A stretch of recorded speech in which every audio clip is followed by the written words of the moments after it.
Magandang araw sa inyo mga kabuenas. Carlos TV nga pala, nagbabalik na lang for another video, no? At welcome kayo sa aking YouTube channel.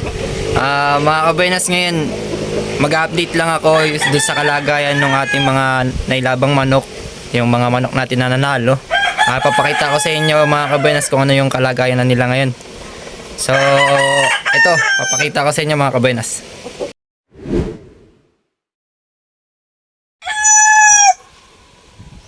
Mga kabuenas, na ito na pala si Mayahin, yung ating Mayahin na 30 feet, all goods na.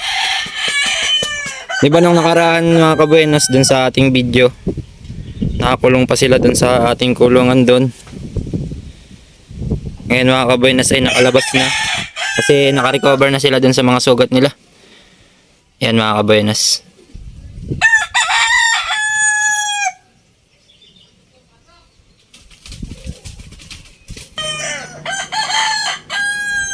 Tapos ito mga kabuenas, yung ating Tappy Gold, all goods na rin mga kabuenas.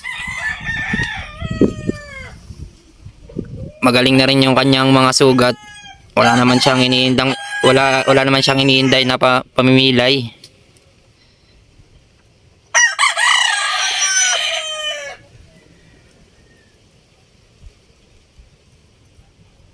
Yan mga kabuenas. So yun mga kabuenas, ano nga bang sikreto bakit agarang na galing agad yung mga sugat ng ating mga nanalong manok? So mga kabuenas, disclaimer lang, hindi po ako bayad para gawin itong video na ito. Nag-share lang po ako ng mga kasanayan at yung mga ginagawa ko dito sa aking pagmamanok. Bali mga kabuenas, ang sikreto ko ay di yung pagpapainom namin ng Premoxil. Yung Premoxil 550 mga kabuenas, yun ay mabisa sa mga sugat at sa mga ibang sakit pa ng manok. So yun mga kabuenas, kung ako sa inyo, magpainom na rin kayo ng Premoxil pag may mga sugat yung inyong manok para agarang gumaling. So mga kabuenas, ipapakita ko pa sa inyo yung dalawa pa nating nanalo yung nakaraang Webes. Ipakita ko sa inyo kung ano yung kalagayan nila.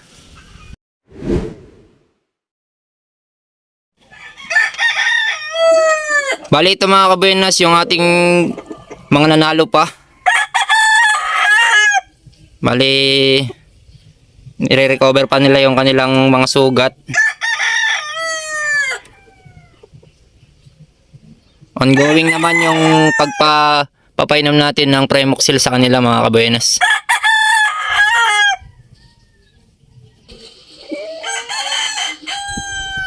Yan mga kabuenas, si Talisay.